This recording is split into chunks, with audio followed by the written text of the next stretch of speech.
দাউদকান্দি উপজেলার বিটেশ্বর ইউনিয়নের ডেকরিখোলা গ্রামে গনি মিয়া নামে এক কৃষকের ৩০% জমির অন্তত ১১৫টি লাউ গাছ কেটে দিয়েছে দুর্বৃত্তরা। সোমবার দিবাগত রাতে এই ঘটনা ঘটে। কৃষক গনি মিয়া জানান, মঙ্গলবার সকালে লাউ খেতে গিয়ে দেখেন তার সবগুলো গাছের গোড়া কাটা। তার ধারণা, রাতে লাউ গাছগুলো কেটে দিয়েছে দুর্বৃত্তরা। এতে প্রায় ৬০ থেকে ৭০ হাজার টাকার ক্ষতি সাধন হয়েছে। এ মৌসুমে তার ফলন বিক্রি করে প্রায় লক্ষাধিক টাকা আয় হতো বলে জানান।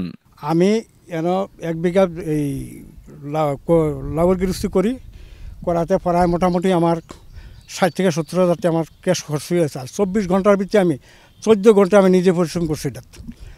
এরপরে দেখা গেল কি, আমি ক্ষেতটা কালকে আশ্রক্ত ওষুধ দিয়ে গেছি। ওষুধ দিয়ে সকালে আমার কাছে একটু যে খবর করে দৌড়িয়ে যে দেখেন আমার ক্ষেতের লাউ গাছ কেটে রয়েছে। দৌড়ে আইসি এই যে আমার একটা গাছ নাই, শুধু একমাত্র আমার এই দেশের ভিতরে শত্রু থাকলে এই যে রাসেল বিল্লাটা লোক আছে, তার ছাড়া আমার কোনো শত্রু নেই। এই বিল্লাল হোসেন এমনকিতে যদি এই রুটি দিয়ে আমি তার বাড়ির পাশে দিয়ে আই, কিন্তু গৃহস্থী করতে তার বাড়ি দিয়ে আইতে গালাগালি করবো। তার বাপদাদার আমরা বাপদাদার জন্য জায়গার বাড়ির উপর দিয়ে যাইয়া গৃহস্থী সুদে নিয়ে আমার সুদানের উত্তরা। আবার এই কুরবানি ঈদের দিনও অনেক মানুষের সামনে কইছে, অনেক লোকেরে কইছে তো অগর সুদানের ভিতরে উঠে দেবো। আমি আমার কোটি কোটিটি আমার পকেটে থাকে।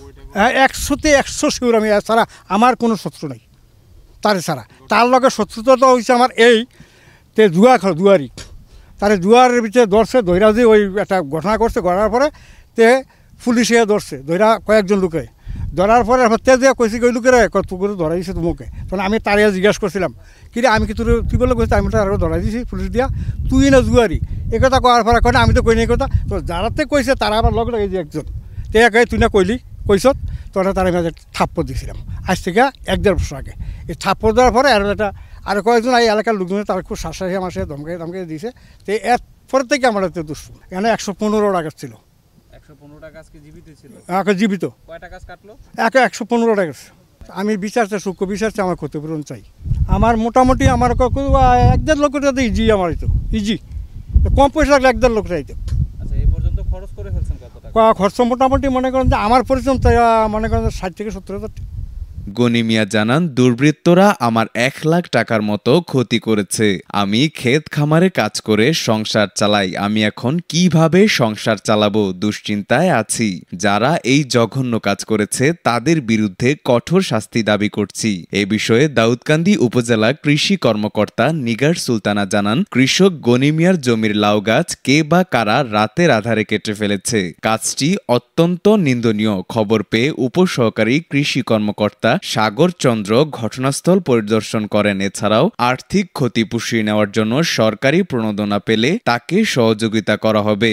বিটেশ্বর ইউনিয়ন উপসহকারী কৃষি কর্মকর্তা সাগর চন্দ্র বলেন, তো গত সপ্তাহে আইসা দেখে গেছে যে লাউ জমিটা ভালো ছিল, এই যে পার্শ্ববর্তী জমি সবগুলোই ভালো ছিল, এটা আরও সবচেয়ে ভালো ছিল। কারণ এই কৃষক গতবার ক্ষীরা করছে, অনেক ভালো হয়েছে ক্ষীরাটা, মানে ওনার পরিশ্রমী অনেক। আমাদের এই পার্টনার গ্রুপেরও সভাপতি আছে, তো উনি কৃষক হিসাবে খুবই ভালো। আর সবচেয়ে বড় কথা হলো উনি কোনোদিন কোনো শ্রমিক নেয় না, নিজেরটা নিজেই করে। কারণ আর যেই জমিটা ক্ষতি হয়েছে প্রায় ৭০ থেকে ৮০ হাজার টাকার ক্ষতি হয়েছে। এখন কি বলবো, আমি এই যে গত সপ্তাহে এসেও আপনার পরামর্শ দিয়ে গেলাম যে কীভাবে কী করতে হয়, কিন্তু কীভাবে কী হলো এটা তো ন্যাক্কারজনক ঘটনা। এটা যে করছে অমানবিক কাজ, কোনো মানুষের কোনো করার কথা না। কারণ কৃষকের স্বপ্ন হলো একটা গাছ, এই গাছটা থেকে সে ফলন হবে, ফলনটা বিক্রি করবে, তার তো মুনাফাই হলো এটা। কারণ যেটা করছে এটা বলার ভাষা নাই। ঘটনাস্থল পরিদর্শন করে বিটেশ্বর ইউনিয়ন পরিষদ ভারপ্রাপ্ত চেয়ারম্যান হাবিবুর রহমান ভূঁইয়া বলেন, এটা একটা ন্যাক্কারজনক ঘটনা। এর চাইতে খারাপ আচরণ আর কোনোটা হতে পারে না। একটা কৃষককে শেষ করে দেওয়া, একটা কৃষক একবারে ধ্বংস হয়ে গেছে, এই গাছগুলো কেটে তাকে শেষ করে দেওয়া হয়েছে। এখন আমরা আসলে এই দেশের মানুষের কাছে এবং প্রশাসনের কাছে এর সুষ্ঠু তদন্ত এবং সুষ্ঠু বিচার চাই। এবং আমরা ইউনিয়নের পক্ষ থেকে আমরা গ্রাম আদালতে বসবো, এটাকে কোন থেকে প্রতিকার করা যায় আমরা এলাকার মানুষ নিয়ে বসবো, এটা যাতে কৃষক বাঁচতে পারে ওই চেষ্টাটা আমরা করবো ইনশাল্লাহ। এখনও নেই, তবে নেওয়ার চেষ্টা করতেছি ইনশাল্লাহ। যেহেতু আমাদের সাথে সরাসরি কৃষি অফিস কাজ করে, আমরা চেষ্টা করব তার ঘাটতিটা যাতে পূরণ হয়, ওই চেষ্টাটা করে আমরা তাকে উঠানোর চেষ্টা করব। এই ঘটনায় নিন্দা জানিয়ে দাউদকান্দি উপজেলা যুবদলের সিনিয়র যুগ্ম আহ্বায়ক মোহাম্মদ রুহুল আমিন বলেন, আসলে সকালবেলা এই ডেকটিখোলা গ্রামের আমার ওয়ার্ড ডেকটিখোলা গ্রামের ব্রিটিশর ইউনিয়নের গনি মিয়া আমাকে ফোন দিচ্ছে যে ভাই আমি শেষ হয়ে গেছি। বললাম কী হয়েছে? আমি একটি 30% জমির উপরে একটা লাউ ক্ষেত করছিল, ফুলে করা আছে, লাউ গাছগুলো কেটে ফেলছে রাতের আধারে দুষ্কৃতিকারী। আমি আসলাম, আসার পরে চেয়ারম্যান সাহেব আসছে, চেয়ারম্যান সাহেবের ফোন দিলাম, আসলো কৃষি অফিসার আসছে। আইসা দেখে আমার কাছেও নিজের কাছে খারাপ লাগে যে একটা মানুষ এত বড় একটা কৃষক, বাংলাদেশ কৃষি নির্ভরশীল দেশ, বাংলাদেশ গভর্নমেন্ট কৃষির উপরে অনেক ভর্তুকি দেয়, সেই কৃষক অক্লান্ত পরিশ্রম করে এই সুন্দর লাউ ক্ষেতটাকে উনি সাজিয়েছিল।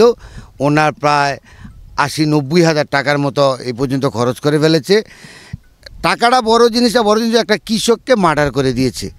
একটা মানুষ হত্যা করা যেই, ও কৃষকের কান্না দেখে আমার কাছে খুবই খারাপ লাগছে। ওনার যারা এই ঘটনাটা করেছে তাদের আমি দৃষ্টান্তমূলক শাস্তি চাই। হ্যাঁ, আমি ইনশাল্লাহ আমি চেয়ারম্যান সাহেবরা অবহিত করেছি, আমি দাউদকান্দি থানা প্রশাসনের সাথে যোগাযোগ করব, কইরা যারা দুষ্কৃতিকারী তাদেরকে খুঁজে বের করে দৃষ্টান্তমূলক যাতে শাস্তি হয়, যাতে কোনো কৃষক ভবিষ্যতে কৃষিকাজ করতে আর অনুৎসাহিত না হয় এই দুষ্কৃতির কারণে। তারা ইয়াবা ব্যবসায়ী, মাদক সেবী এবং জুয়ারি কিছু লোক আছে, তাদের সাথে এই জিনিসগুলো প্রতিবাদ করার কারণে মূলত এই ঘটনাগুলো রাতের আধারে ঘটায়। দাউদকান্দি মডেল থানার অফিসার ইনচার্জ মোহাম্মদ জুনেদ চৌধুরী বলেন, এ ঘটনায় এখনো কোনো লিখিত অভিযোগ দেয়নি। অভিযোগ পেলে আইনানুগ ব্যবস্থা নেওয়া হবে। সূচনা community.tv, বিনোদনের পাশাপাশি খবর।